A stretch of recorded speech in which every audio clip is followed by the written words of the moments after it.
която опитвах. Ти веднъж каза, че Карл, която ти обичала, изчезнала за винаги. Но не. Просто се беше изгубила за малко. Остана, виждаш ли? Ама иде. Не.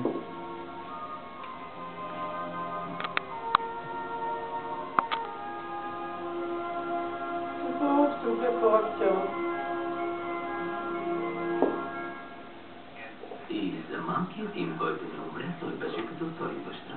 Скруч не само спази обещанието си, изпълни го и направи много повече. И винаги казваха за него, че знае как да опази Коледата. Ако някой изобщо има такова познание, дано така се говори и за нас. За всички нас. И така, както малкият им казваше, Иди. Да сме живи, брат. Всички. Дали наистина я променихме? мисля, че здравата я оплашихме. У хората има много добро, просто понякога им трябва малко разтърсване.